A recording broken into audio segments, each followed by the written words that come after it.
Vi kan bara säga att vi tänkte bara dokumentation spela in deras själva rundtur, men inte våra frågestund och sådär. Är det okej för alla? Ja, och bara för dokumentation. Ja, okej. Så hör de oss? Ja, de mikrofoner. Okej. Hello. Hello from Sweden. Ska jag spela in nu? Can you hear us?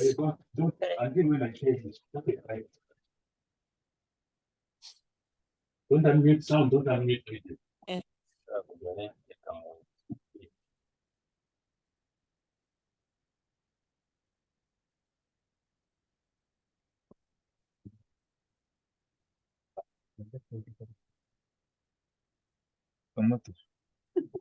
Välkomna.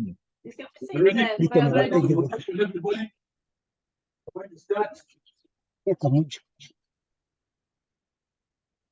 One, two, three. Unmute video, unmute.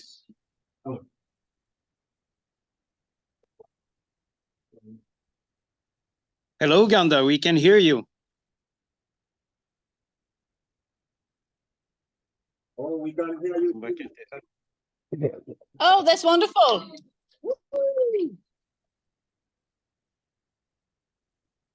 Can you see us as well? We can see you. Ska jag spela in? Oh, wonderful. So greetings from Sweden, Stockholm.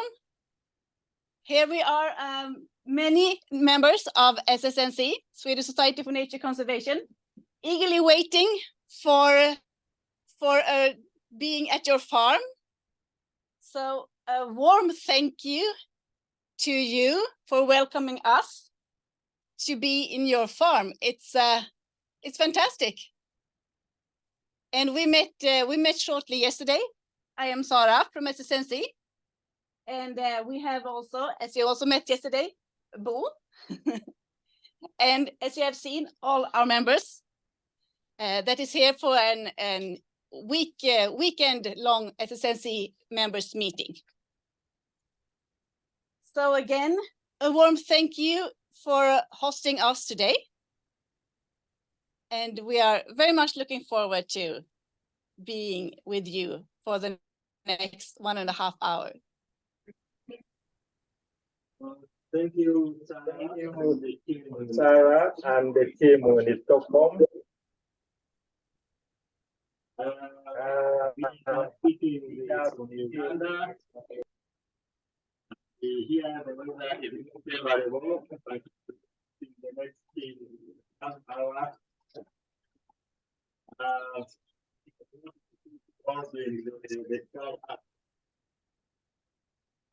we thank you for giving us an opportunity to show you what we are doing at our farms. And against the and on the front end of this farm, and yesterday, and we did a first.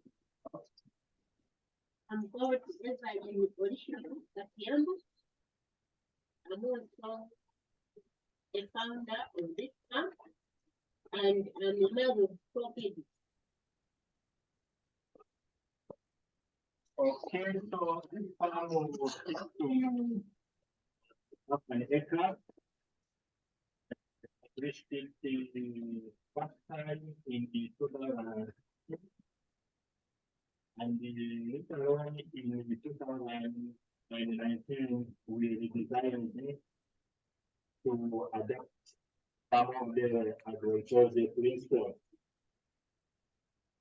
This farm had two major components.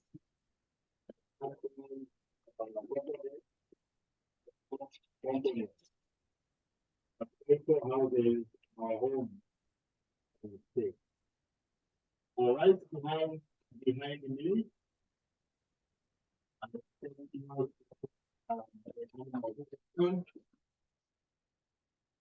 and the the cows. You see, we have mixed with the hybrid. We also have Please, Alex, Alex, can you please just talk a bit closer to the mic? It's a bit difficult for us to hear you. Okay, can you hear me now? Yeah. The microphone is on your wire from your ear there. Yeah, so maybe if you just a bit closer to the mouth, I think it makes it easier. Mm. Skulle de kunna skriva en sammanfattning skriftligt sen när de har pratat om det? Ja, absolut. Toppen. Okay, can you hear me now? Yeah?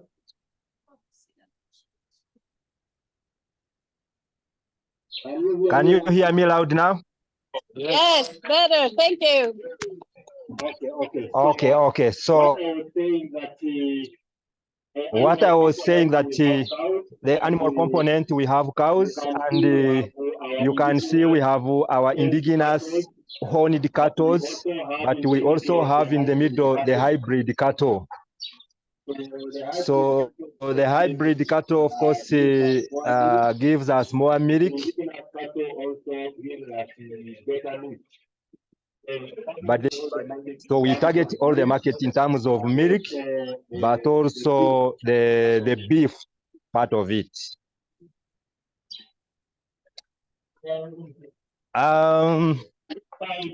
This side we have an extension of the cows,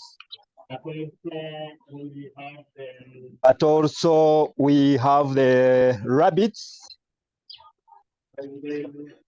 and these are indigenous rabbits from Chigezi region, and we have a system that is a small system but is automated with the water system. So there are nipples inside that the rabbits can touch and they take the water. But also we feed them from outside. If we have maize bran, we use this metal. We just pour there the maize bran. Very healthy, and they feed on the food that we grow from the other side of the crop section. We also utilize the urine that we collect through this iron sheet. Of course, there are gutters around, so when the rabbit urinate, the urine falls on the iron sheets, and then it goes through the channel here and is collected from behind the side. We have a container, and that's where the pipes goes and collects in the container behind. This is a sample of the urine that we collect, and this is a very serious fertilizer that we can apply directly in the soil, but we can also use it as a pesticide on the plants. This can also be applied as a foliar fertilizer on the plants. So we have about 30 rabbits, but we are still expanding as they produce from here. We don't get now any mother or father from outside. We have the female and the male here, so we multiply from here.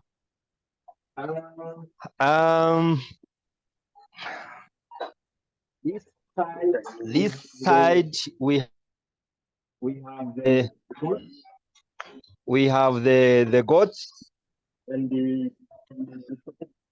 and we decide to keep them in low numbers, of course, because of the limited land. As I told you, this land is just half an acre, so we just control the numbers to make sure that they have enough food, but also the space. so that we don't congest them. Down there, We collect the waste from these goats, and it normally decomposes from here. We pick it and take it directly to the plantation. Next in this house, we have the chicken, and we also have our traditional local indigenous chicken but we also have the hybrid chicken. Of course, from the chicken, we get the residues, the waste that is also rich in nutrients that we take to the plantation on the other side, the crop section. But also this diversity helps us on balancing nutrition at our home, but also we normally get some cash when we sell some of them. As I told you, the farm sits on a small area. We don't waste any space. That's why you see the rabbits is a storage building. The goats have an underground area where we collect the waste, but also below the kitchen house, we also collect biocereal. Biocereal is a from the biogas system. We have a small biogas system here, which is 6 cubic meters. But considering the size of our home, that should have been sufficient for children and mice. But of course, the farm has workers. So we normally find that when you want to cook for everyone at the farm, it's not sufficient. But for the original purpose, for serving the home, it's enough. And we also have enough raw material we use to feed the biogas digester. So right now, what you are seeing, this is how we mix the waste from the animal, and that is the feeding area. So after feeding, we mix with water, and then we stir. When we stir, then after we release. We release after, and then it goes to the biogas digester. So when the gas is produced under here, the digester is underground here. When the gas is produced, it is piped to the kitchen that is on. But the biocereal goes through the expansion chamber and is collected in that pit there. So that's where we pick it and take to the garden to apply. It's by that time it's ready for use because it has already released all the gas to burn the crops. So it's 100% ready for use. So that is the animal section part of it. And we are happy, of course, in terms of energy. At least this biogas contributes about 80% when it is serving only the family members, but when it is serving the entire farm, including the workers, we find it can only serve about 40%. So, of course, now this has helped us to displace some of the traditional methods of cooking, which is the 3-stone fire that is not energy efficient. So this is now the kitchen area. And she's going to show us how to light. Kindly, please. Yeah. We are going to light the biogas. Again, this is a gauge. This one helps us to know how much gas we have, so that you can know the time you're going to use while you cook. So that's how we cook. This one at the moment is enough because we are only 6 people, my kids and my husband and me. Then for the workers, of course, when they are here, they also use biogas. But in the future, of course, we need the big one, which we can use while cooking for us, for the family and the workers. By the moment it is helping us. We switched now from gas, and it is efficient. Now we are using gas, so we are happy. So that's the energy part of our farm. And as we mentioned, we have enough raw material because at least we have enough animals that can produce the waste that we use to mix in the biogas system. So in the future, we think we need to expand so that we graduate from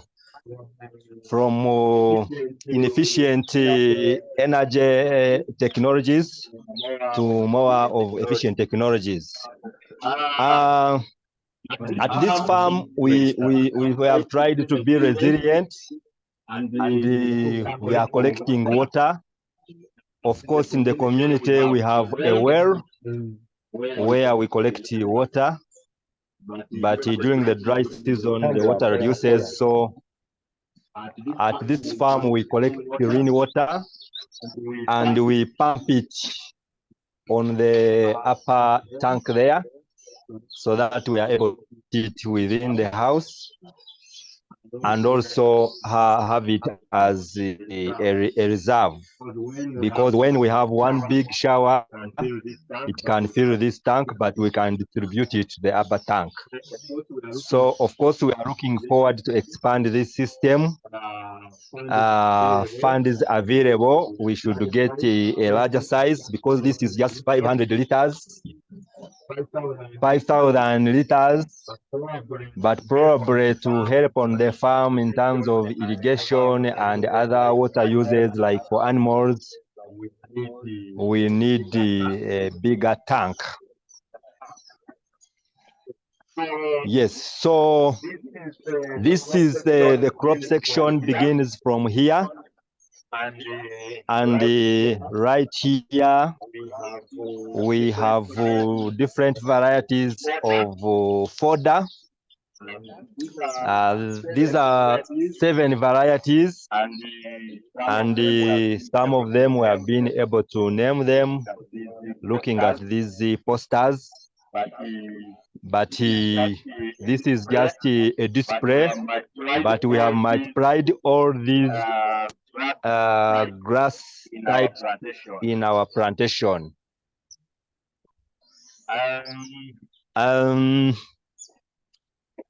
We want to thank PELUM for having supported us in ensuring that we practice good farming practices. Specifically on this farm, we have been able to practice good soil fertility management practices, and also soil and water conservation. When you look on the upper side here, we have different technologies helping us to that is produce, helping us to produce, and also some of them are climate like resilient, the like the upper food tower that we are about to plant on the sides, that black roundy technology there.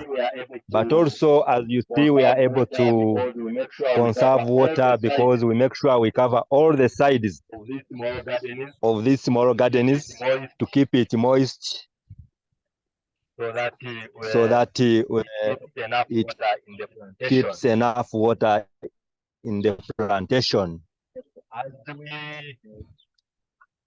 As we move on the upper section, of course, as I told you, this farm was established in 2016, but later on redesigned in 2019. We made sure that we apply all the principles of agroecology. And as I also mentioned, we have been able to start producing fertilizers at the farm. And that's why I thank PELUM for supporting us in that regard. So PELUM has supported us with equipment, and these are carbonization drums that we use to carbonize the waste material on the farm.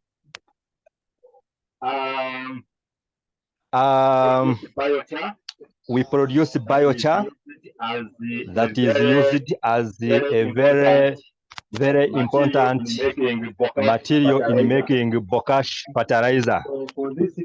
So for this carbonization drum, when we have large materials, we normally use this drum because it is effective. But when we have light biomass, we normally use these small drums. Within the community and outside the outside farms of ours, we are able to get enough raw materials. She can show us the waste from sorghum. Sorghum is commercially produced here, that we use to make local brews. And we also use the husk, the coffee husks, but you also use the sawdust from the carpentry workshops. So right on the far end there, we have the other materials, the biomass that we are able to get from our farm. So together we are able to mix them and get high quality char that we mix with the animal manure I mentioned that we compost here, but also the topsoil that we get from our farm, and also the charcoal dust. I mean the sawdust from the carpentry workshops. So when we mix them, we keep them for about a week. Then in the next 3 weeks, we mix them, we turn them over and over twice a day, and we are able to get this product that you are seeing in the sacks. This is biochar, very highly nutritious in terms of nitrogen, potassium, and phosphorus. And that's what we apply in our farm. That's why you see all the plants in our farm are green enough. So our plan is to commercialize this biochar production, given opportunity of more machines, more equipment, the packaging, and the marketing part of it. We have also been able to produce the biofertilizers in the drums here, and also using local materials. We are able to get this biofertilizer that we can apply as a foliar fertilizer. So this one we use cow dung, which forms like 50%. Then we mix wood ash and other raw materials, vegetation from our farm. So this we always have as a backup in case we have to apply them. From this side, I've been mentioning about composting. We also do our traditional composting here. All the residues that are got from the other side of the animals, we are able to compost them from this side. And we also make sure we protect them from the weather, the rainfall, so that the decomposition time is not affected. So all the waste, the farmyard waste, including the weeded material, the residues from the animal section, the leftovers on the food, and the facial material, we keep them here and turn them over and over until 1 month. Within a month, they are ready to be applied in the garden. On the upper side, we have the piggery section,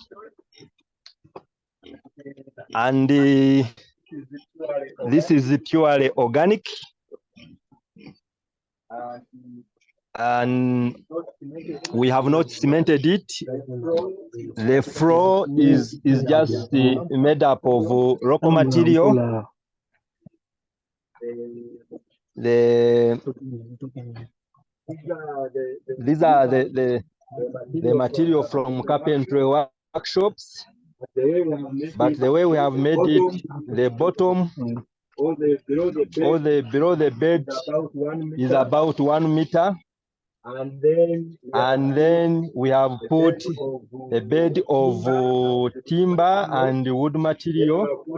Then we have put another layer of grass, and then final on top these wood cuttings. So the purpose is to make sure that our pigs have nice bed, but also they are able to decompose into manure at the end of 9 months. So we apply indigenous microorganisms that we also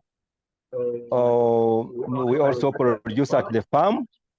We use the local materials like sweet potatoes, which we boil and add sugar and keep them for a month, then add water, and then we spread on the wood shavings.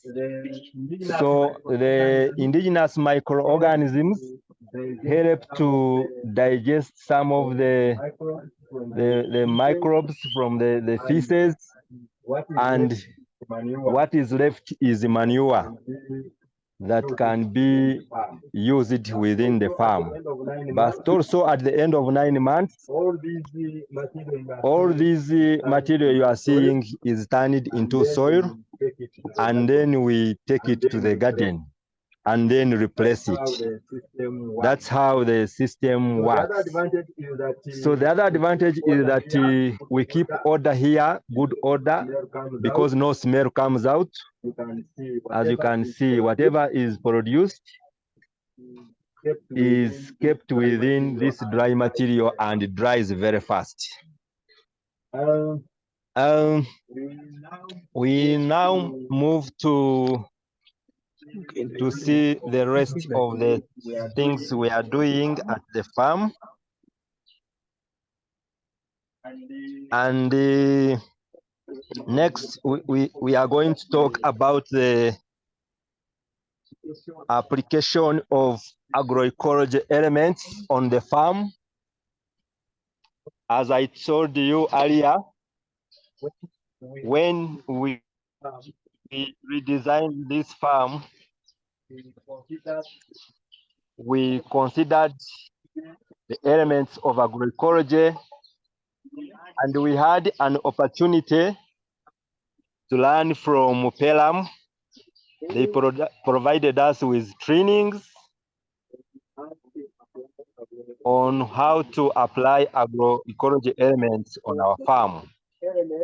So the biggest element that we have applied is the element of diversity. For us, diversity is an umbrella element on all the elements we are applying here. One, because it provides all the agroecological conditions on the farm. As I mentioned, we have tried to make sure that we keep the animals, but also a diversity of crops. We have also tried to integrate trees on our farm. We have also tried to make sure that when we talk of animals, we have different types of animals. When we talk of crops, we have a variety of them, but also we have a variety of plants. For example, the matoke you see here comprises of over 12 varieties. This is important for us because they adapt differently on this single site. So we only don't look at the ability to give size, but we also look at the ability to give us sweeter or nutritious varieties. The other reason why we are encouraging diversity is that we are able to balance nutrition, because all the different species and varieties we have on the farm provide different nutrition on the table. So the diversity has been so important because they also provide other benefits like pollination. When we integrate other crops that can produce flowers, then we help on pollination. But we also help on benefiting from the material like the molecules that we get from the west, as well as keeping the place with diverse material. The second element we have been keen on is the element of synergies. Whatever we plant here has a benefit on each other. It's give me, I give you. For example, we keep animals for a reason that we know they will provide the fertilizers to the crop section. But we also know the section, we grow their fodder and we fertilize it with the manure from the animal section. So The animals give fertilizer, and the crop section is the fodder. But we have also integrated with other crops like coffee and matoke. This also provides a mutual benefit because coffee is a cover crop, so the matoke also provides the coffee. And we also have integrated a lot of trees. When you look at the boundaries, these trees also help in covering coffee, but they also act as fodder for the animals, as well as giving us the firewood. So that is the synergy we have at the farm. The other element we are serious with is the knowledge and knowledge sharing and co-creation. We know knowledge is important. Whatever you see on this farm is because of the decisions the staff have made on this farm. And this knowledge is not only gotten from this farm, but we have been able to get knowledge from outside the farm. For example, we have been able to utilize the PELUM platform to share knowledge, and also we have been able to share with individual member organizations of PELUM. For example, when we were designing this farm, we were able to get some internship students from the organization, which is a member organization, and the students were here for 2 months. Of course, they gave us knowledge, but we also shared with them what on agroecology. So we have also involved the community around so that we benefit from their indigenous knowledge, and through that we are able to integrate indigenous knowledge on the farm. So the other element we have been keen on is the element of recycling. And as I mentioned before, we don't have any waste on the farm. Every thing one would call a waste is used in one way or another. For example, the waste, the biomass I mentioned, we use it for mulch. Then excess, we use it for carbonization to get char. But also the other waste from animals, each one would be throwing away, we use it for composting. So everything here is reused, including the seed. We make sure that every season we don't stop, and we keep our seed here, which later on I shall show you in the seed bank. Very many, we have very many elements that you can visibly see on the farm. But the other thing I wanted to mention is about the soil and water conservation. Our farm is on a slope area, so we have been able to retain all the water from the landscapes. There is no water that leaves our farm. So our water and soil conservation strategy includes mulching. When you look around on this lower part, every section is 100% mulched. We don't expose our soil. We have also dug water conservation channels to make sure that any water that seeps through the mulches is trapped in these water conservation channels. But we have also planted a border along the water conservation channels to stabilize the soil, but at the same time, you know, it's a very good source of food for the animals. So our integration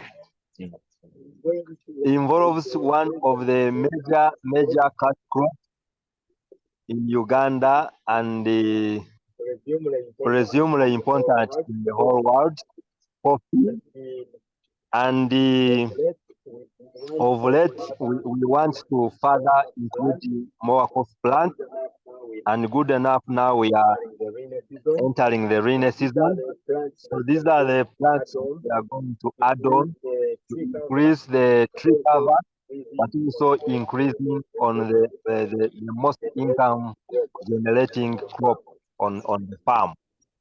So we want to show you how we apply this biocereal on our plantation, and our manager is going to do it very fast to demonstrate how we do it here. This application of bocage is done every 3 years. So whenever we apply, because of its nutritious value, it is able to stay in the soil for 3 years.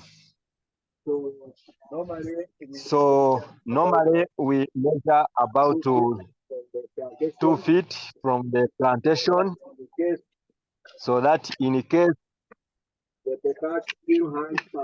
bocage still has some heat in it, does not spoil our roots. But also we want to encourage the roots to move further from the stump to go and look for the nutrients in the soils.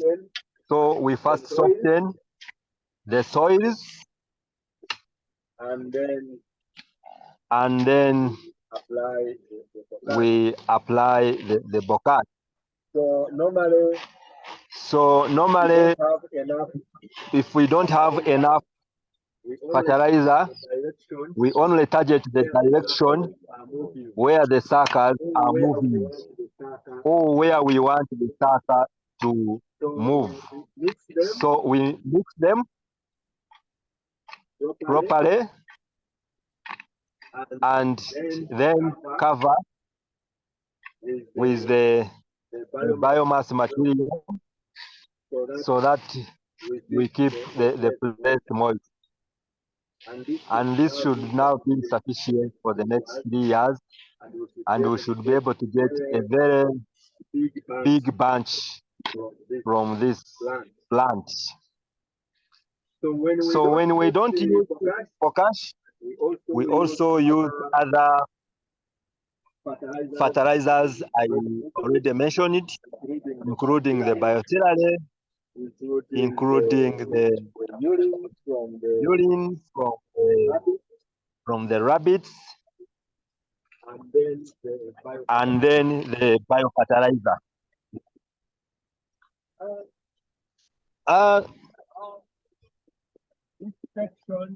This section has the office space, but also we have the dryer here that we use to dry the vegetables on a farm. We some value addition, as we shall show you in the store, especially the cabbages. This region is very good for cabbages, and we produce it in large quantities. So PELUM supported us to establish this demonstration site, and we have been drying our cabbages here and packing them. So below here, cabbages, and also the meal. When you see, we have already done the top dressing of the maize, and you can see the vigor they are coming up with. So as we mentioned it, because of living on limited space, you see most of our so the little land we have on the lowland, fairly lowland areas, we try to make sure we utilize it. So there is no space for wasting, and we normally make sure that we amend the soils. If the soils are not good enough, we amend them by adding more humus, by adding more water, and by making sure we create buffers like this grass so that water does not run through them. So now this section, we have the nursery section where we grow our seedlings. The far end, and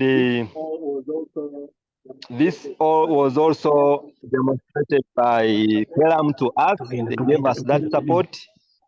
As you see, the nursery has a shade to make sure that we are not weather affected, because normally the seedlings are raised during the dry season. So we make sure we have enough shade so that we protect the vegetables that are healthy.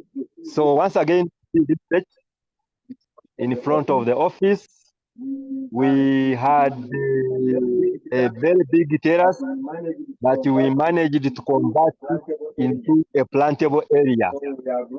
So we are growing here pineapples, and you can see we have also integrated it with the beans in the middle, and also the lower section planted the cabbages. The upper section we have planted the tomatoes, and they are doing well. Even when we are just from the dry season and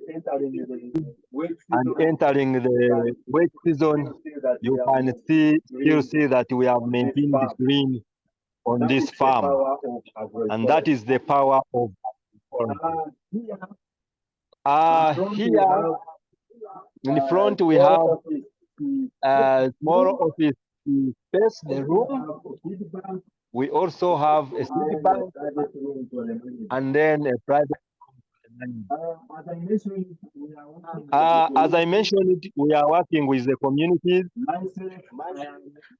Myself, I am an individual member of PELUM Uganda, but I made sure that the knowledge I get I shared it with the community. So that's why we decided to form a community-based organization so that all the communities around our farm come together so that they benefit from the knowledge that we have.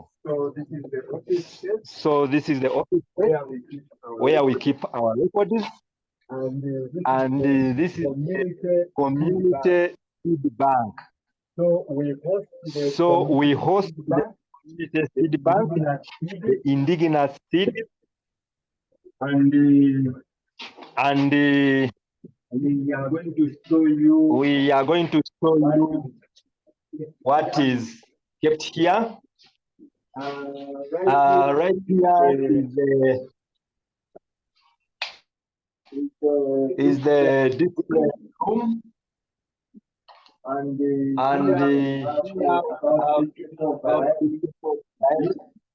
beans. We have about 5 varieties of maize. We have 4 varieties of peas and other vegetables. that you have seen outside here. Of course, we do this. One of the reasons why we are is to make sure that farmers plant high quality seeds, but also ensure that we have backup of the seeds in case of bad weather due to the climate. Sometimes you can find that the weather is not favorable and grows in the field. So we normally have a backup so that in the next season we can be able to have again grown in the field. I mentioned the elements, there are many things, but the key ones I've mentioned is what we have tried to do more on. But you have one element which my spouse is going to share with you right now.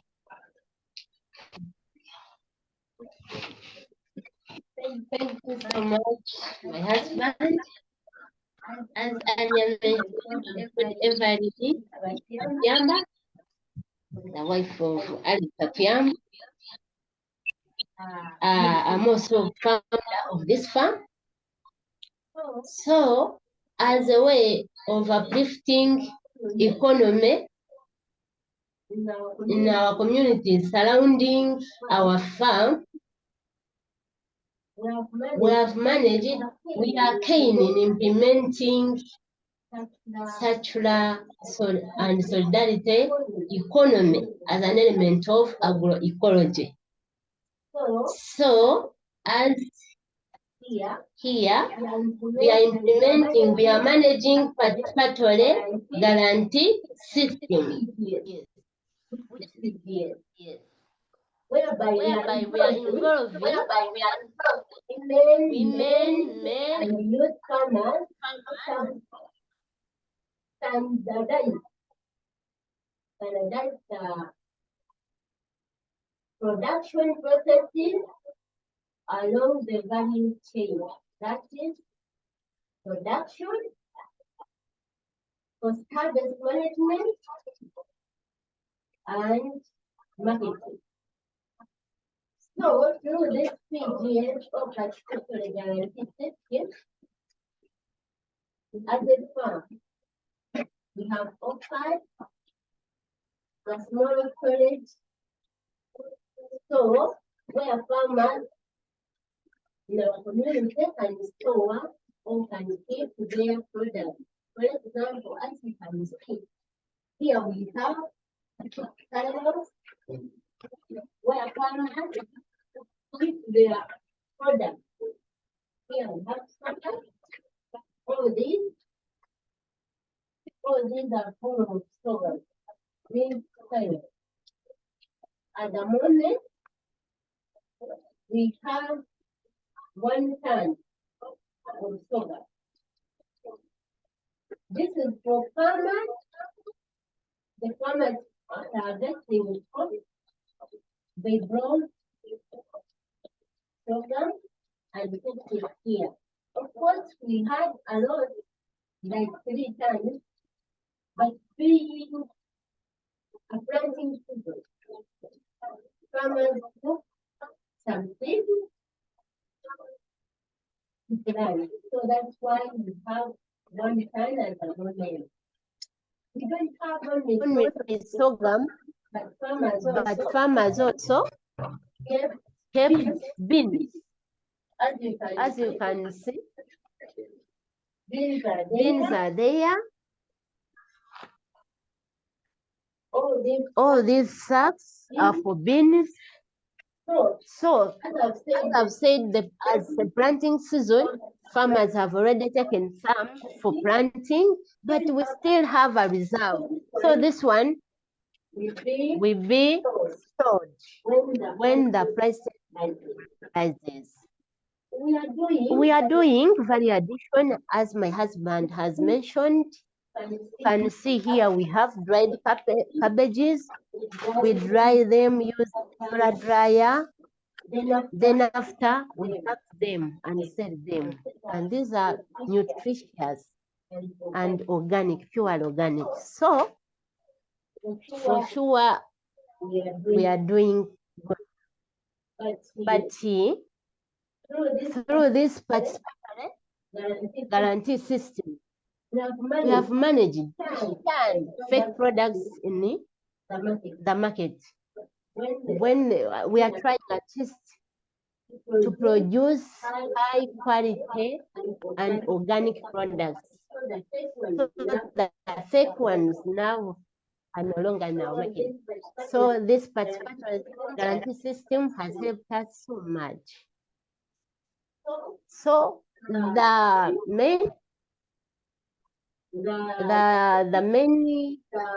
participatory guarantee systems have helped us standardize our products to get good quality products. Thank you so much.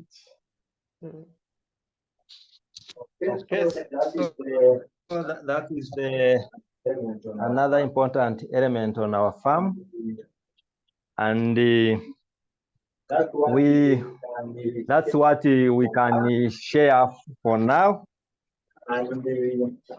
And we are willing to share with you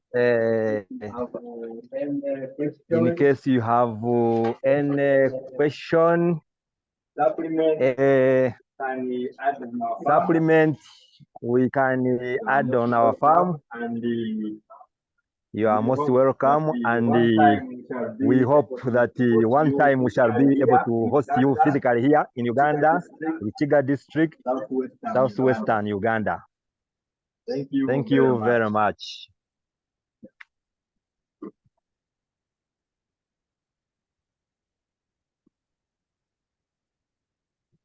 Wow, thank you. This has been amazing indeed to see your farm. Thank you so much, Alex and Evelyn, for hosting us and showing us all your farm. And it's indeed amazing to see how you use everything and regenerate everything. Thank you. Thank you. Thank you very much. Yes, Alexander and Evelyn, it's been a pleasure to visit your home, your farm. It's fantastic how you manage to grow all those things in a true agroecological way. So we're all very much impressed here, and I hope there is a lot of questions from our audience here. But maybe I start off asking one question. And that would be about climate change. We hear a lot about climate change and how it affects us, and we know it affects you. Can you say something about that? How climate change are affecting you right now? Right now, climate change affects us both during the dry season and the wet season. The dry season, what we are experiencing is the prolonged dry season, but also we cannot know when the rains are coming. So sometimes you can prepare your seedlings and hoping that you will get the rains in the traditional month, but you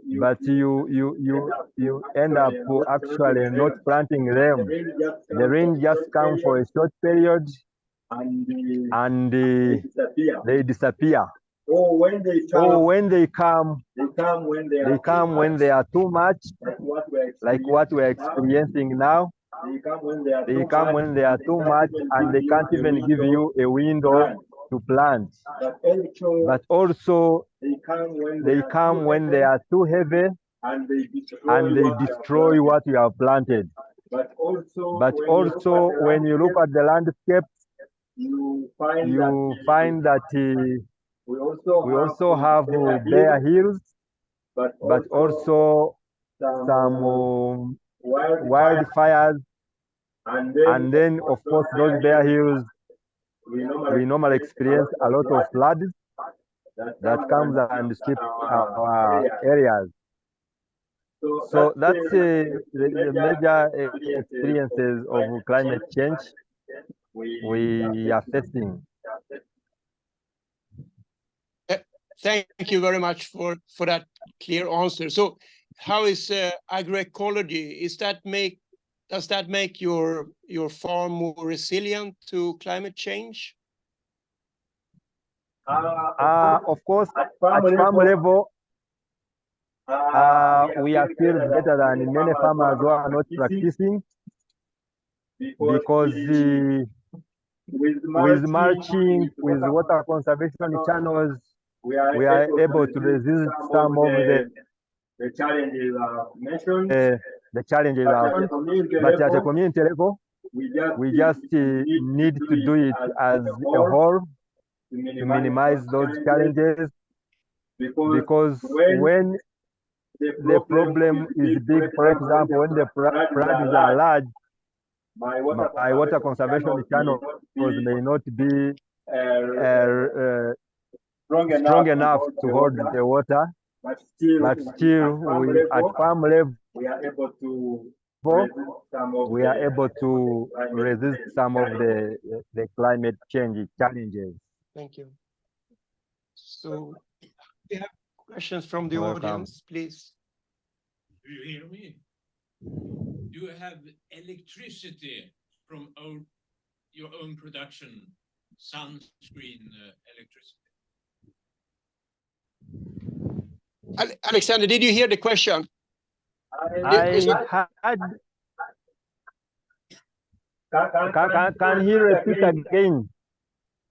Yes, the question was about electricity and whether you have any source of electricity. Are you connected to the grid, or do you have solar energy, solar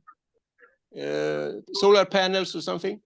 We are connected to the electricity grid, but because of the weather challenges, it is on and off.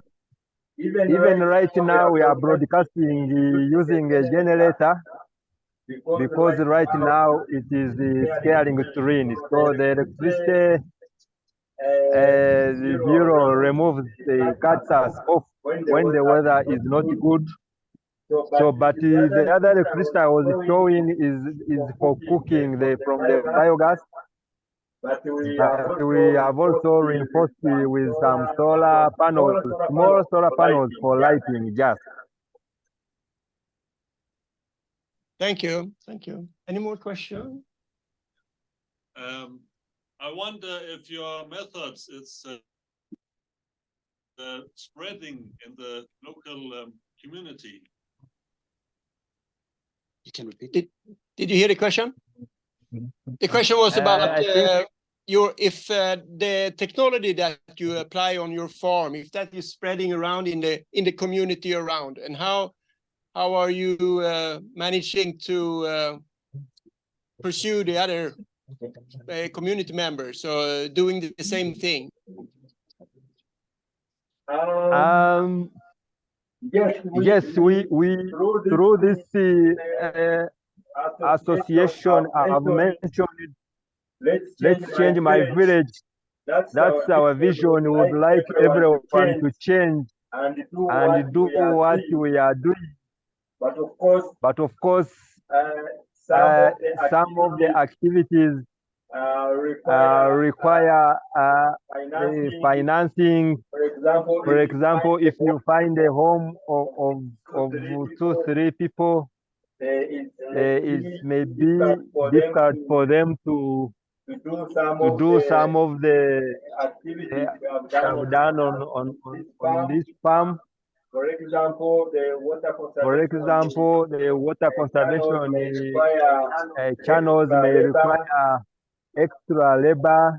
The material, the equipment, for example, for carbonization. The other investments like on biogas systems, and also the animal component. Some of the families may not be able to, for example, purchase, which is a big component on the farm. But all in all, we have been able to convince them to try out some of the activities. For example, those that have families that have members that can work, they have been able to make some water conservation channels in their gardens and also planted fodder. But also as a family, me and my wife, out of the savings we made, we have been able to give them free seedlings for multiplication, and also offering them opportunities to come and see whatever they want to come and see at the farm. But of course, the challenge is that we also don't have enough resource to do house-to-house trainings and monitoring of what they do, because whatever we are doing it as a family. Thank you. Thank you so much. Jag pratar med dig. Jag ville säga att jag beundrar dem så mycket för att vi kan lära från dem, för att vi kan inte det här som de gör inte. Alltså framför att vi kan lära oss av dem. We have a very good comment from it's more of a comment from the audience. And as a matter of fact, we, here in Sweden, we have a lot to learn from you, actually, how you are doing your agroecology. And this is something we should actually apply more also in our farming systems. So yeah, it gives us a lot of insight, I mean, into agroecology and how it is applied in practice. Correct. Thank you. We have many more questions here from the audience. Yes, I thought one there. Yeah, please. Biodiversity. Are you able to have the old races of cows and chickens and so on, and be able to develop them to get the biodiversity, not only have this kind of livestock that comes from Europe and so on, so that you keep the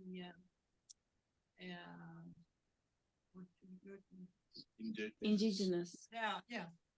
Yeah. Shall we repeat the question? Yeah, the question here from the audience is, what about the biodiversity? Is it possible for you to keep the indigenous species of also the chickens, the hens, and also the crops?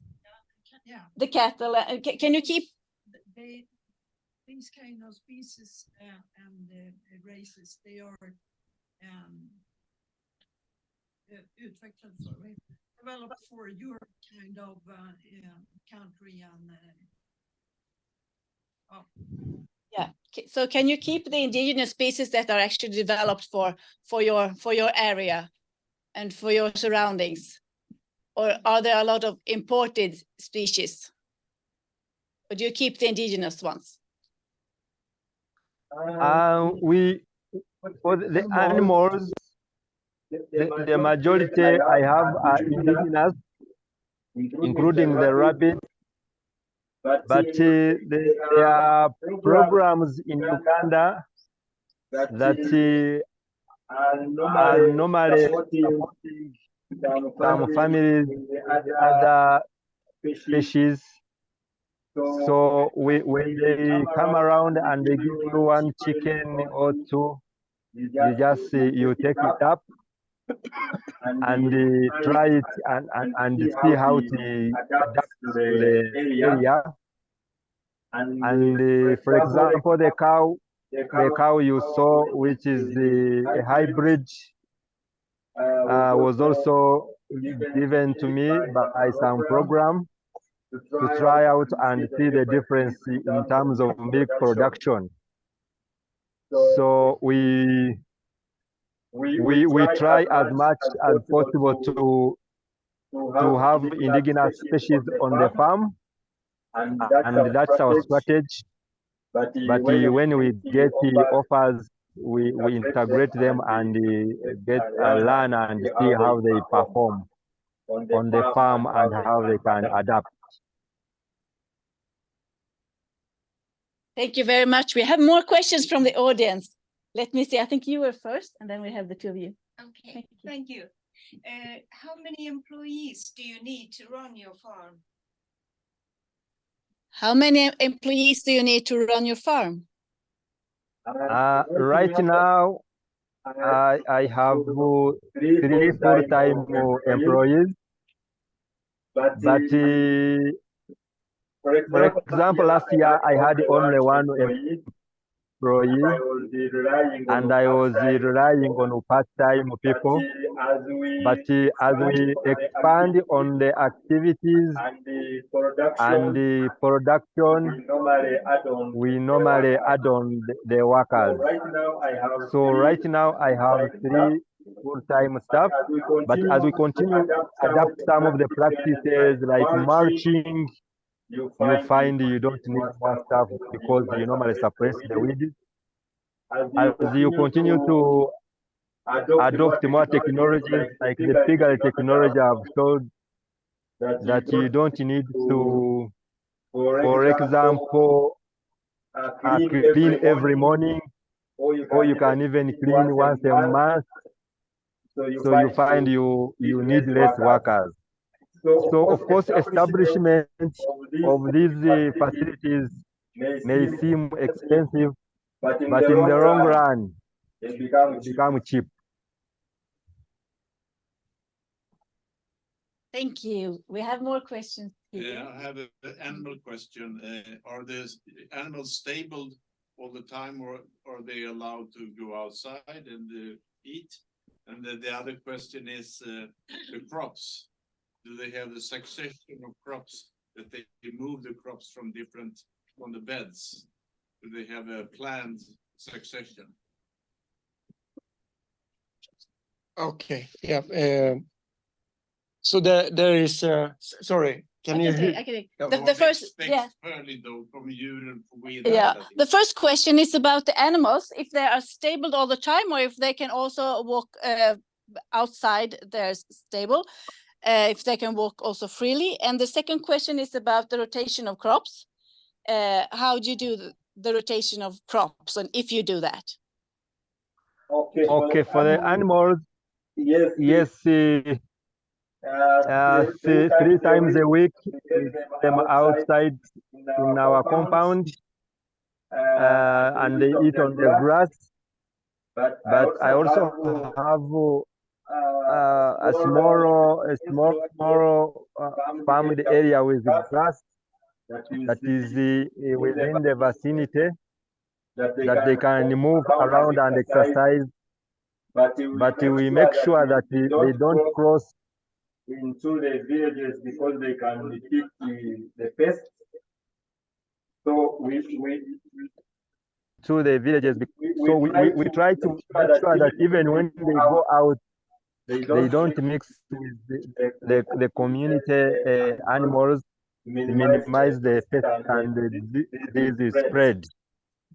And then the crop rotation, of course, within the plantation, it's more of permanent.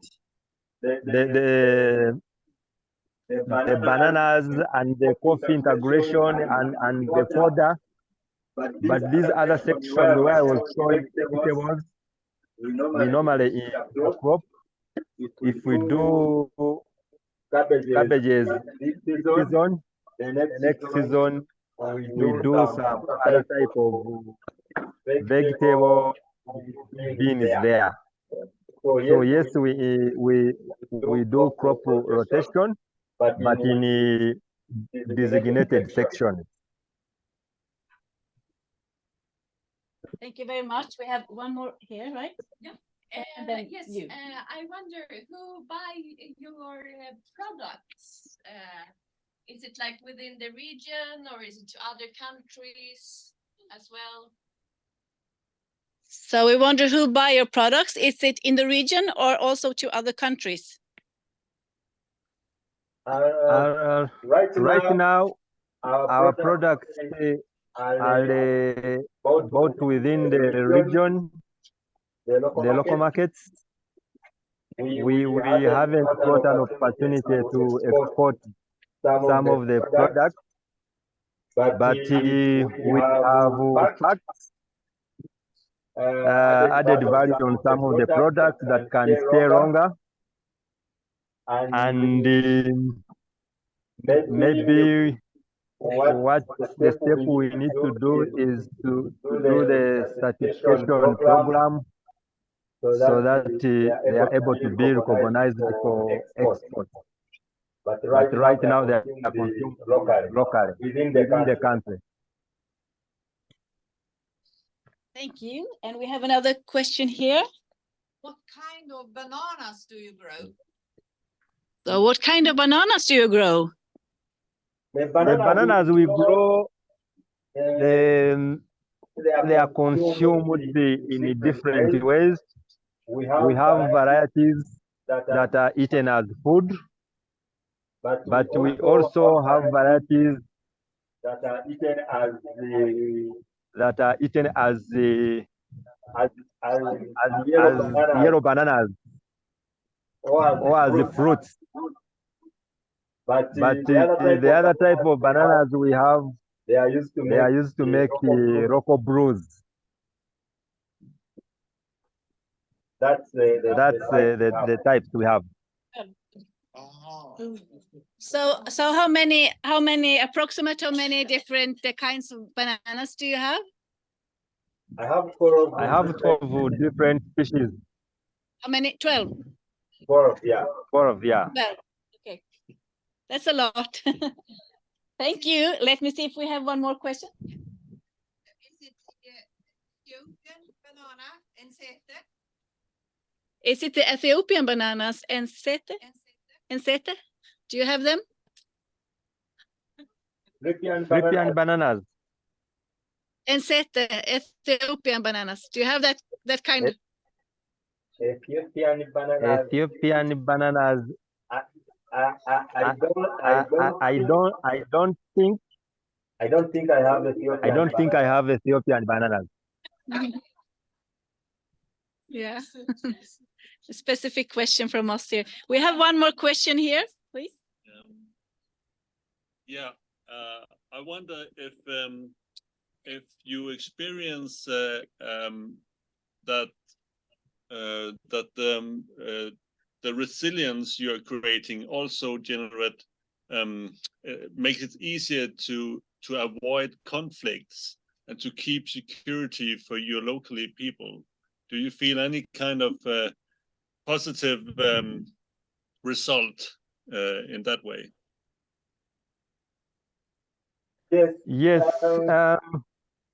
I think the community is positive on what we are doing on the farm, and they appreciate the resilience we have created. Of course, this is reflected in their willingness to come and learn what we are doing at the farm. So we don't see any negative impacts of what we are doing. Instead, people are wishing that they could do the same on their farm. But of course, as I mentioned, there are some limitations. Thank you so much. Let me see if we have another question. We have another question there, please. Do you want to come and ask your question?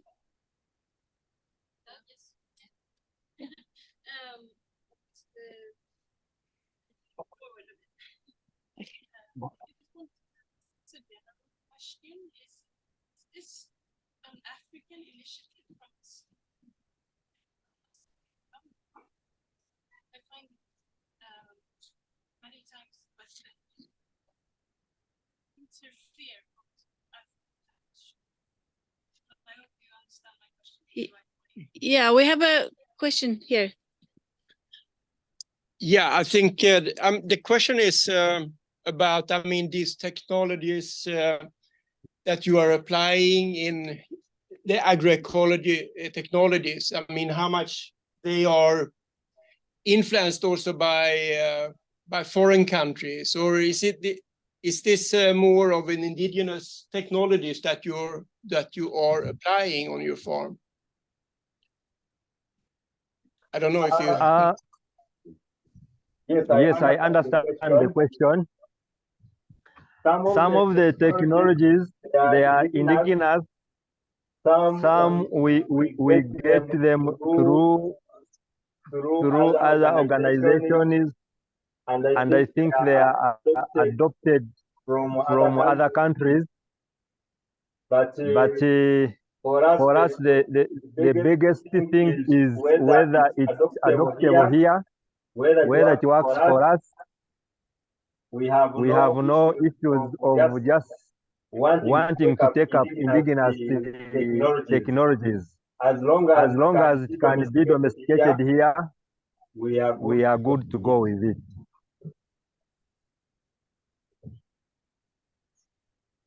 Do we have one last question, or are we know a lot now? We do know a lot. This is because I don't really see you in the back, so if you're waving, you have to wave a lot. Yeah. So we have asked you a lot of questions, and we are very, very pleased. And I just wanted to ask about the seeds and the seed varieties. You showed us your seed bank. I think, how many varieties do you have that you use, for example, beans? 54 varieties. 54. Wow. Yes. That's impressive. And that's just for the beans, yeah. Thank you. That's it. Yeah. Of course, the bean is, as I mentioned, it's the biggest the contributor on the food in terms of sauce. Here, traditional, we eat food and sauce. So the bean is very important on our menu. So Alexander and Emily, I just want to, maybe you have, so we have asked you so many questions now, maybe you have some questions to ask us. Of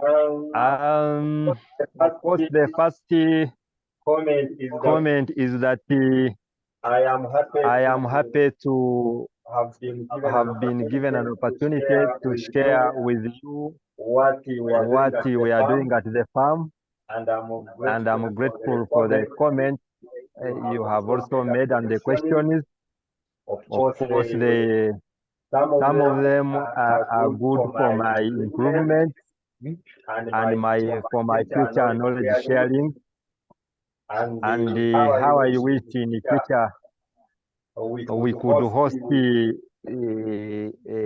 some of you, if not all of you, on our farm, so that I know this is also physical but online, but probably you'd have a different feeling if you were on the ground. And yes, we also want to appreciate the support you have been giving PELUM, and probably we tap some of the opportunities and the support from you through PELUM. Yeah, and of course, in the future, if you have another request, we are willing to share with you what will the farm be like. Probably in the next 1 year, you will see something different from what you are seeing now. As I mentioned, that we just revamped this farm just 3 years ago. We think in the next 1 year, we have several establishments, and the farm will be looking much more agroecological than what it is today. and hopeful that through PELUM and the other well wishers, we can continue to get more support so that we implement other strategies that we have in place. Thank you very much.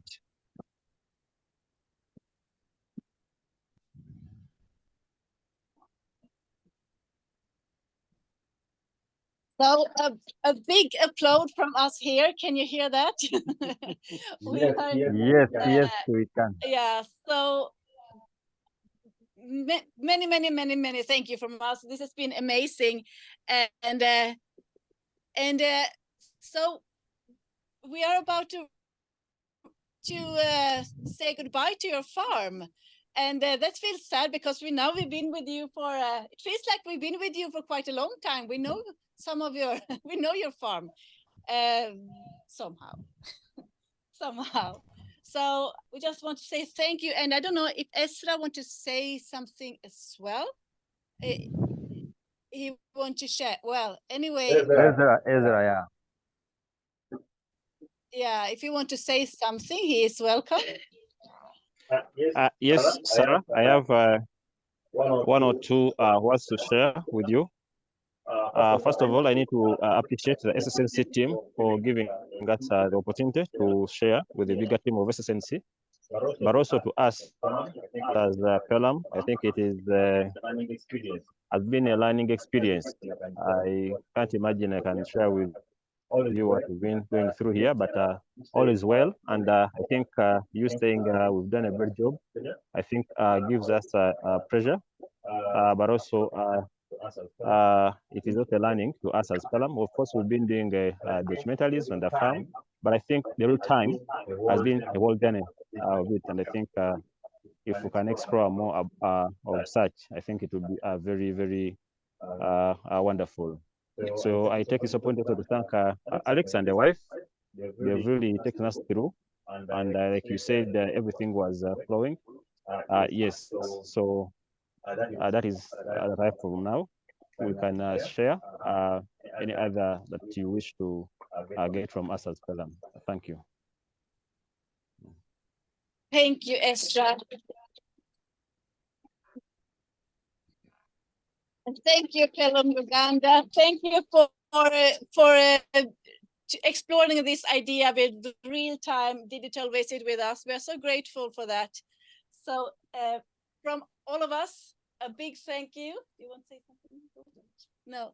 So big thank you, and we wish you the best of luck with your farm. And thank you again. Thank you very much.